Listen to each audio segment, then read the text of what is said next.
সকালে একটা ইন্টারেস্টিং খবর নজরে পড়লো, দর্শক আপনাদেরকে একটু শেয়ার করি। সেটা হচ্ছে শেখ মুজিবের কবর জিয়ারত করে প্রচার শুরু বিএনপির বিদ্রোহী প্রার্থীর।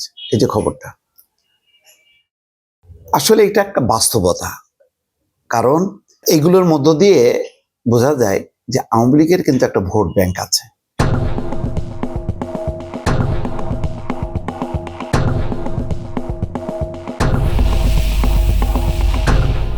এই যে জমে ওঠেন এই নির্বাচন, প্রথাগতভাবে আওয়ামী লীগ বিএনপি মাঠে নামলে তার সাথে সাপোর্টিং হিসাবে আগে জামাত নামতো, জাতীয় পার্টি নামতো, কিন্তু মূল প্লেয়ার কোথায়? বিএনপি, জামাত। আওয়ামী লীগ আমলে জমেনি কেন নির্বাচন? শুধু আওয়ামী লীগ, বিএনপি নাই, জামাত নাই। এই আমলে ঠিক জমেও জমছে না কেন? কারণ আওয়ামী লীগ নাই আর জাতীয় পার্টি ক্ষুদ্র অংশ।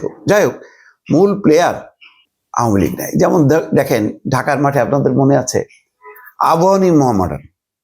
এখন আবাহনী যদি ফাইনালে অন্ডারার্সের সাথে বা ফকিরের পুল ক্লাবের সাথে খেলে, এটা কি জমে? দর্শক হয় না। ভারত পাকিস্তান ক্রিকেটের যে উত্তেজনা, সেটা কি ভারতের সাথে জিম্বাবুয়ে বা পাকিস্তানের সাথে নিউজিল্যান্ডের ওইরকম জমবে না। Tradition Bharat Pakistan cricket. বাংলাদেশে আওয়ামী লীগ বিএনপি, কলকাতার মাঠে মনে করেন যে মোহনবাগান মোহামেডান। এই যে চিরাচরিত যেই ট্র্যাডিশনের বাইরে গত 3টা টার্ম হলো আওয়ামী লীগ আমলে, আর এবারও হইলো। এখন তাদের তো ভোট আছে, আমরা জানি না কত পার্সেন্ট, তো 25, 30 না 40 কেউ জানি না, কিন্তু ফিগারটা তো বেশ আকর্ষণীয়। সেই কারণে সবাই আওয়ামী লীগের ভোট চায়। এই কারণে দেখেন ওই যে বিএনপির বিদ্রোহী প্রার্থী হাবিবুর রহমান গতকাল বৃহস্পতিবার তিনি ত্রয়োদশ জাতীয় সংসদ নির্বাচনে প্রচারণা শুরু করেন।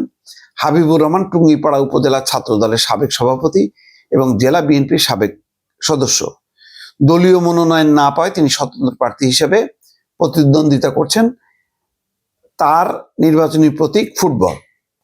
দলীয় শৃঙ্খলা ভঙ্গ করার অভিযোগে গত বুধবার তাকে দল থেকে বহিষ্কার করছে। যাই হোক, আমার এইটা সাবজেক্ট না, সাবজেক্ট হচ্ছে ওই যে নজর কিন্তু সবার আওয়ামী লীগের ভোট ব্যাংকের দিকে। সেটা ওই জামাত বলেন, বিএনপি বলেন, কেউ কিন্তু বাদ রাখছে না এবং সবাই নানানভাবে ইঙ্গিত দেওয়ার চেষ্টা করতেছে যে আমাকে ভোট দাও, আমি তোমাকে সেভ করব। এই কথা কিন্তু বলছে। নতুবা দেখেন জয় এত বড় কথা বলার পর যে শেখ হাসিনা দেশে ফিরতে চায়, সে আর রাজনীতি করবে না, সে তার যুগের অবসান, এরপরেও কিন্তু তেমন কোনো প্রতিক্রিয়া কিন্তু নাই। এবং নির্বাচনী মাঠে দেখেন হালকা করে মাঝে মধ্যে আসতেছে আওয়ামী লীগ শাসনে দুঃশাসনে, কিন্তু মেইন আসতেছে কিন্তু সাম্প্রতিক সময়ে জামাতের পক্ষ থেকে বিএনপির সমালোচনা, বিএনপির পক্ষ থেকে জামাতের সমালোচনা। আওয়ামী লীগ কিন্তু মাইনাস হয়ে গেছে, কারণ আওয়ামী লীগের বিরুদ্ধে যে যত বেশি বলবে তাদের সহানুভূতির ভোটগুলো সেখানে কমবে। হিসাব নিকাশ পরিষ্কার। তো সুতরাং এই ভোটের লড়াইয়ের যে খেলা, এটা জমতেছে না, এর মূল কারণ হচ্ছে আওয়ামী লীগের মতন বড় দল মাঠে না থাকার কারণে। এটাই বাস্তব।